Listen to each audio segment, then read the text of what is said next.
நாடு முழுவதும் மக்களவைத் தேர்தலில் பதிவான வாக்குகளின் எண்ணிக்கை காலை 8 மணிக்கு தொடங்க இருக்கக்கூடிய சூழலில் இது தொடர்பான முழு விவரங்களோடு இணைகிறார் எமது செய்தியாளர் வினேஷ் சரவணன். அவரிடம் பேசலாம். வணக்கம் வினேஷ் சரவணன், இந்த வாக்கு எண்ணிக்கைக்காக என்னென்ன ஏற்பாடுகள் செய்யப்பட்டிருக்கின்றன, முழு விவரங்கள்?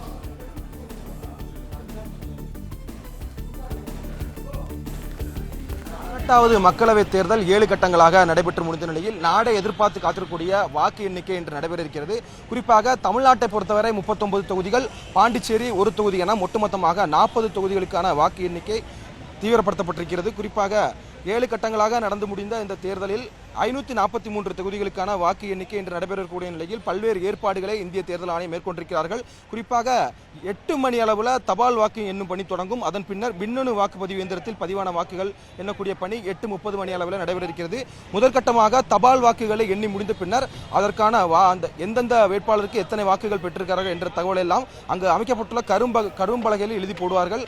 இறுதி சுற்று முடிந்த பின்னர் தான் அனைத்து தகவலையும் இறுதி சுற்றுடைய எண்ணிக்கையுடன் சேர்த்து அறிவிப்பார்கள் என நேற்றைய தினம் தமிழக தலைமை தேர்தல் ஆணையர் சத்யபிரதா சாஹூ தெரிவித்திருந்தார். தென் சென்னை மக்களவை தொகுதியை பொறுத்தவரை கிட்டத்தட்ட முக்கிய வேட்பாளராக 4 பேர் பார்க்கப்படுகிறார்கள். திமுக சார்பில் தமிழிசை தங்கப்பாண்டியன், பாஜக சார்பில் தமிழிசை சவுந்தரராஜன், அதிமுக சார்பில் ஜெயவர்தன், அதே போல நாம் தமிழர் கட்சி சார்பில் தமிழ்ச்செல்வி என 4 முனை போட்டி இங்கு நிகழ்கிறது.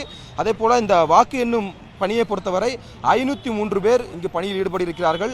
132 பேர் நுண்பார்வையாளர்களாகவும், 138 பேர் மேற்பார்வையாளராகவும், 140 பேர் வாக்கு எண்ணும் உதவியாளர்களாகவும், அலுவலக உதவியாளர்களாக 120 பேர் பணியில் ஈடுபட இருக்கிறார்கள்.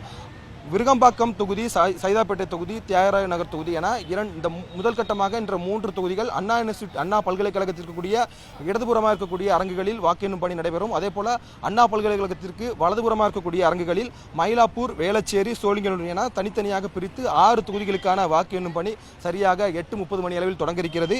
சென்னையை பொறுத்தவரை 3 வாக்கு எண்ணும் மையங்கள் அமைக்கப்பட்டிருக்கின்றன. தென் சென்னைக்கு அண்ணா பல்கலைக்கழகம், மத்திய சென்னைக்கு லோயலா கல்லூரி, வட சென்னைக்கு ராணிமேரி கல்லூரி என 3 மையங்களாக சென்னையில் பதிவான வாக்குகள் எண்ணப்பட இருக்கிறது. இதற்காக 1384 பாதுகாப்பு படை வீரர்கள் தொடர்ந்து பாதுகாப்பு பணியில் ஈடுபட்டு வருகிறார்கள்.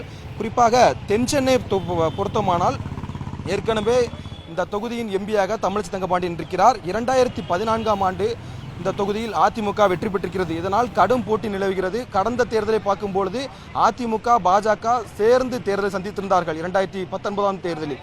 ஆனால் இந்த முறை அவர்கள் தனித்தனியாக பிரிந்து தேர்தலை சந்திப்பதால் கடும் போட்டி நிலவுகிறது. வாக்கு சதவீதத்தை பொறுத்தவரை தென் சென்னை தொகுதியில் 54.27% வாக்குகள் பதிவாகிறது.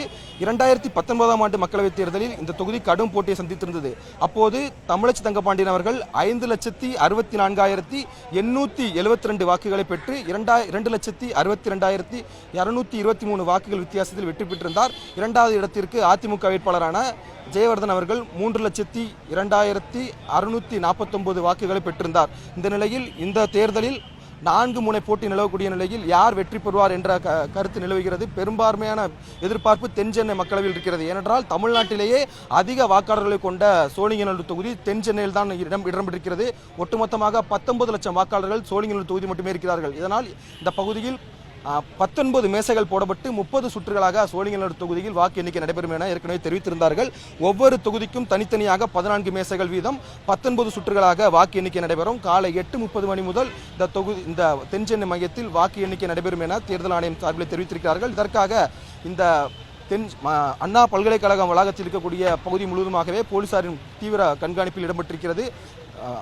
பல்கலைக்கழகத்திற்கு வெளியே தமிழ்நாடு போலீசாரும், பல்கலைக்கழகத்திற்கு உள்ளே மத்திய பாதுகாப்பு படை வீரர்களும் இங்கு பாதுகாப்பு பணியில் ஈடுபட்டு வருகிறார்கள். முதற்கட்டமாக 8 மணி அளவில் தபால் வாக்கு எண்ண தொடங்கிய பின்னர் அரை மணி நேரம் இந்த வாக்கு எண்ணிக்கை நடைபெறும். அதன் பின்னர் ஒவ்வொரு பூத் வாரியாக இடம்பெற்றுள்ள வாக்குகள் 8:30 மணி அளவில் தொடங்கும் என தெரிவிக்கப்பட்டிருக்கிறது. தொடர்ந்து சென்னையில் இருக்கக்கூடிய 3 வாக்கு எண்ணும் மையங்களில் தேர்தல் பாதுகாப்பு பணி தொடர்ச்சியாக ஈடுபட்டு வருகிறார்கள்.